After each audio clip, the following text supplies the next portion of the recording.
ఉత్పత్తి రంగానికి ఊతమిస్తామని, తయారీ రంగాన్ని పరుగుపెట్టిస్తామని కేంద్రం ఓవైపు చెబుతుంటే దేశ ఆర్థిక వ్యవస్థలో ముఖ్య పాత్ర వహిస్తున్న ఉక్కు పరిశ్రమ మాత్రం ఢీలా పడిపోతోంది. దేశీయ తయారీ రంగం మందగించడానికి తోడు నిర్వహణ వ్యయం పెరిగిపోతుండటం ఉక్కు పరిశ్రమల్ని నష్టాల వైపు నెట్టేస్తుంటే దేశాన్ని ముంచెత్తుతున్న చైనా ఉక్కు మరింతగా సంక్షోభంలోకి నెట్టేస్తోంది. నాణ్యత లేని నాసిరకం, తక్కువ ధరకే విపణిలోకి దించుతున్న చైనా దేశీయ ఉక్కు మార్కెట్ను దారుణంగా దెబ్బతీస్తోంది. చైనా దెబ్బకు దేశీయ ఉక్కు దిగ్గజం సెయిల్, విశాఖ ఉక్కు వంటివి 13 ఏళ్ల తర్వాత నష్టాల బాట పట్టాయి. నిర్వహణ, ఉత్పత్తి వ్యయంలో మెరుగ్గా ఉండే ప్రైవేటు పరిశ్రమలు చైనా కాకను తట్టుకోలేకపోతున్నాయి.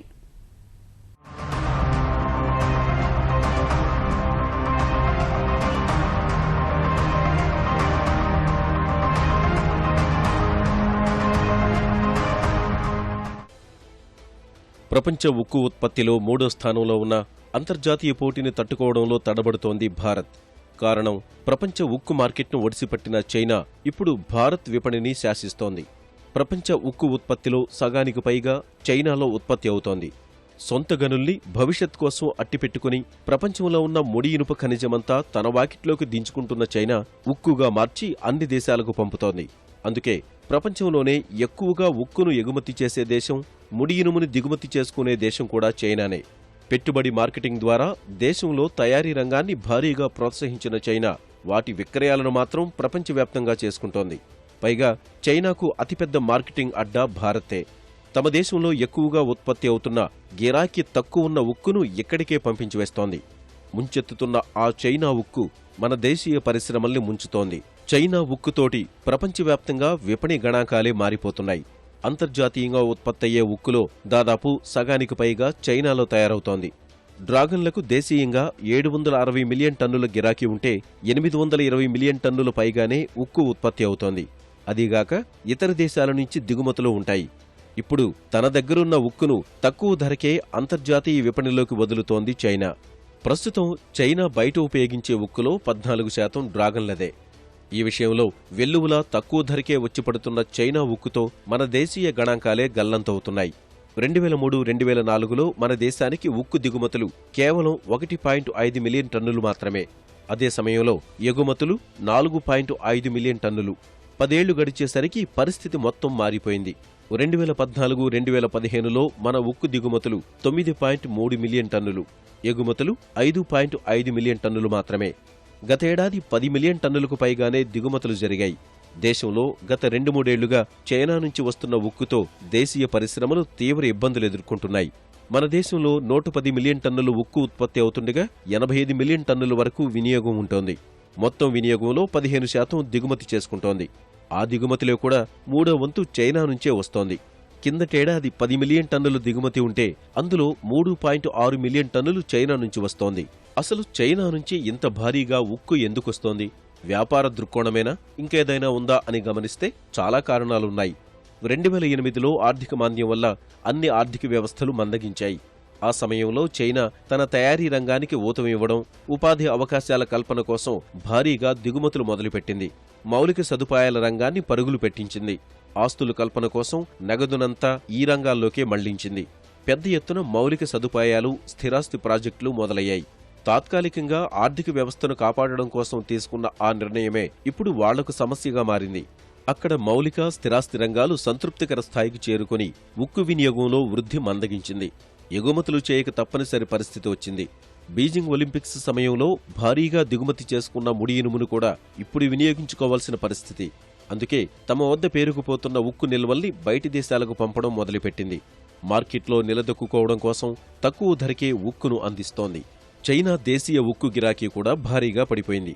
2 ఏళ్ల కిందటి వరకు భారత ఉక్కు పరిశ్రమల లాభాలను ప్రభావితం చేసిన చైనా గతేడాది వాటిని ఏకంగా నష్టాల్లోకే నెట్టేసింది. It will be very difficult for the domestic steel industry to sustain itself. It's going to be a very big challenge because domestically the consumption is not picking up, and if on top of that all the steel plants are running under capacity, maybe 50-60% of their installed capacity, and if this continues for a long time, I think all the steel companies will be in a big stress. And if we do not protect the industry, at least from the commonly available steel in India, if it is coming from China, that will become very difficult for the steel industries. దేశీయ ఉక్కు దిగ్గజం దేశంలోని వివిధ రాష్ట్రాల్లో steel ప్లాంట్లున్న steel authority of India SAIL 13 తర్వాత తొలిసారి నష్టాల్లోకొచ్చింది. కిందటి ఆర్థిక సంవత్సరం ఫలితాలను ఈ నెలాఖరుకు విడుదల చేయనుంది. అయితే రెండో త్రైమాసికంలో 1000 కోట్లకు పైగా నష్టాలు చెవిచూసిన సెయిల్ మూడవ త్రైమాసికంలో 1500 కోట్లకు పైగా నష్టాలు మూటగట్టుకుంది. ఇక దేశంలో ప్రభుత్వ రంగ సంస్థల్లో అతిపెద్ద ప్లాంట్గా ఘనతకెక్కిన విశాఖ ఉక్కు పరిశ్రమ RINL ఈ ఏడాది దాదాపు 1500 కోట్ల నష్టాల్లో ఉన్నట్లు అంచనా. ప్రైవేటు రంగంలో అతిపెద్ద ఉక్కు పరిశ్రమ జిందాల్ మూడో త్రైమాసికంలో 923 కోట్లు నష్టాల్లోకి వెళ్లింది. టాటా స్టీల్ ఏకంగా 2200 కోట్లు నష్టపోయింది. ఈ సంక్షోభంతో దేశీయ పరిశ్రమలు తమ గడ్డు పరిస్థితుల్ని ప్రభుత్వం ముందుంచాయి. పరిస్థితి ఇదే విధంగా కొనసాగితే ప్లాంట్లు నడపలేమనే పరిస్థితికొచ్చాయి. కేంద్ర ప్రభుత్వం కూడా నష్ట నివారణ చర్యగా ఫిబ్రవరిలో ఉక్కు దిగుమతులపై సుంకం పెంచింది. ఫలితంగా పరిస్థితిలో కొద్దిగా మార్పు వచ్చింది. కొన్ని సంస్థలు చివరి త్రైమాసికంలో కోలుకున్నప్పటికీ ఇప్పటికీ నికర నష్టాల్లోనే ఉన్నాయి. దిగుమతి సుంకం పెంచిన తర్వాత చైనా ఉక్కు ఉత్పత్తులు మార్కెట్లో టన్ను 28,000 రూపాయల నుంచి అందుబాటులో ఉంటున్నాయి. దేశంలో ఏ పరిశ్రమ కూడా ఆ ధరకు ఉత్పత్తి చేయలేకపోతోంది. చైనాలో మనకి చాలా అబండెంట్గా స్టీల్ దొరుకుతుంది, చాలా చీప్ ప్రైసెస్కి. దాని ఎఫెక్ట్ ఇండియాలో చాలా పడింది. పెద్ద పెద్ద కంపెనీలే లాభాల బాటల నుంచి నష్టాల బాటలోకి వెళ్ళారు. కానీ వెంటనే గవర్నమెంట్ స్పందించి MIP మినిమం ఇంపోర్టెడ్ ప్రైస్ పెట్టారు. అది ఆగస్టు వరకు వర్తిస్తుంది. దానివల్ల మన వాళ్ళు 3,000 రూపాయల డిఫరెన్స్ ఉన్నది ఇప్పుడు 1,500 రూపాయల డిఫరెన్స్ అయి పుంజుకోగలిగారు. మిగతా దేశాలది ఇదే సమస్య. దీంతో తప్పనిసరి నష్టాలకు అమ్ముకోవాల్సి వస్తోంది. చైనా దెబ్బకు టాటా స్టీల్ యూరోప్ ప్లాంట్నే వదులుకోవాల్సి వచ్చింది. బ్రిటన్లోకి కోరస్ స్టీల్స్ కొనుగోలు చేయడం ద్వారా ప్రపంచంలో ఉక్కు దిగ్గజాల్లో ఒకటిగా అవతరించిన టాటా స్టీల్ సరైన గిరాకీ లేక సంస్థలో చాలా భాగం విక్రయించాల్సి వచ్చింది. ఎందుకంటే టాటా యూరోప్ విభాగానికి ప్రధాన విపణి చైనానే. కానీ అక్కడ వినియోగం తగ్గిపోవడమే కాక తిరిగి చైనా ఉక్కు యూరోప్ను ముంచెత్తడం వల్ల టాటా యూరోప్ గ్రూప్ దాదాపు 1,00,000 కోట్ల రూపాయల నష్టాల్లోకి వెళ్లిపోయింది. అందుకే క్రమంగా ఒక్కో యూనిట్ను విక్రయించుకుంటూ వస్తోంది టాటా గ్రూప్. ప్రపంచంలోనే అతిపెద్ద వినిమయ విపణిని సృష్టించి ప్రబల ఆర్థిక శక్తిగా ఎదిగిన చైనా ఇలా నెమ్మదించింది. డ్రాగన్ ఆర్థిక గోడకు బీటలు వారాయి. తగ్గట్టే 20 ఏళ్ల పాటు దూసుకెళ్లిన చైనా కిందటేడాది 25 ఏళ్లలో అత్యంత తక్కువ వృద్ధి రేటు నమోదు చేసింది. ప్రపంచ ఆర్థిక మందగమన పరిస్థితుల ప్రభావం ఒక్కొక్కటిగా ఒక్కో రంగంపై పడుతూ రావడం చైనాకు ఇబ్బందికరంగా మారిపోయింది. మొదట అమెరికా విపణి కురింగిపోవడం, ఆ వెంటనే యూరోప్ డీలా పడిపోవడం, 2012లో వచ్చిన మాంద్యం ఇవన్నీ ప్రభావం చూపాయి. అవసరానికి మించిన ఉత్పత్తులతో ధరలు పతనమైపోయాయి. ఎక్కడికక్కడ మార్కెట్లో వస్తువులు మిగిలిపోయి చైనా ఉత్పత్తులకు గిరాకీ తగ్గిపోయింది. ఈ పరిస్థితి నుంచి బయటపడి తమ ఎగుమతులకు ప్రోత్సాహం ఇవ్వడం కోసం చైనా గత ఆగస్టులో యువాన్ విలువను తగ్గించుకుంది. ఆ పరిణామాలతో చైనా ఎగుమతులు కాస్తంత మెరుగుపడగా మన ఉక్కు పరిశ్రమలు మరింత డీలాపడ్డాయి. భారత్ నుంచి ఎగుమతయ్యే ముడి ఇనుము, ఉక్కులో చైనా వాటా ఎక్కువ. యువాన్ పడిపోవడం వల్ల ఆ రకంగానూ వాటికి నష్టం జరిగింది. ఇలా 2 విధాలుగా చైనా భారత్ను దెబ్బకొట్టింది.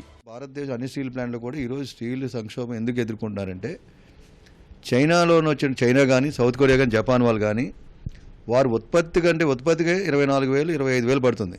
మన దేశం తాలూ కరెన్సీతో కంపేర్ చేస్తే సుమారు 24,000-25,000 రూపాయలు ప్రొడక్షన్ కాస్ట్ అవుతుంది. ప్రొడక్షన్ కాస్ట్ కంటే వారు తగ్గించి మన భారతదేశం డంప్ చేసి అమ్మేస్తున్నారు. అందువల్ల ఏదైతే చీప్ వస్తుందో దానికి కస్టమర్స్ దానికి వెళ్ళడానికి ప్రిపేర్ చేస్తారో ఆ విధంగా ఈ చైనా డంపింగ్ వల్ల చాలా ప్రమాదం ఏర్పడింది. ఈ పరిస్థితుల్లో దేశీయ ఉక్కు పరిశ్రమను కాపాడాలంటే దిగుమతి సుంకాలు విధిస్తే సరిపోదు. దిగుమతుల్ని నియంత్రించగలగాలి. దేశంలోనూ ఉక్కుకు గిరాకీ పెంచాలి.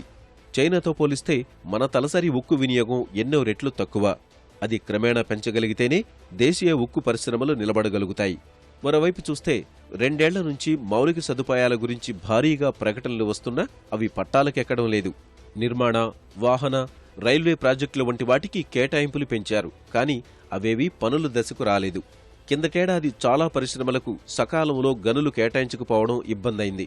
విశాఖ ఉక్కు వంటి వాటికి హుద్హుద్ తుపాను వల్ల ఆస్తి నష్టం, ఉత్పత్తి నష్టం కలగ్గా ఇప్పటికీ సొంత గనులు లేకపోవడం కూడా ఇబ్బందులు కలిగిస్తోంది. వీటన్నింటికీ పరిష్కారంగా పరిశ్రమ వర్గాలు స్పష్టమైన వినతుల్ని కేంద్ర ప్రభుత్వం ముందుంచుతున్నాయి. మొదట జాతీయ ఉక్కు విధానంలో మార్పులు తీసుకురావాలి. ఎగుమతులకు ఊతమిచ్చేలా చర్యలతో పాటు దేశంలో మౌలిక సదుపాయాల ప్రాజెక్టుల్ని పెద్ద ఎత్తున చేపట్టాలి.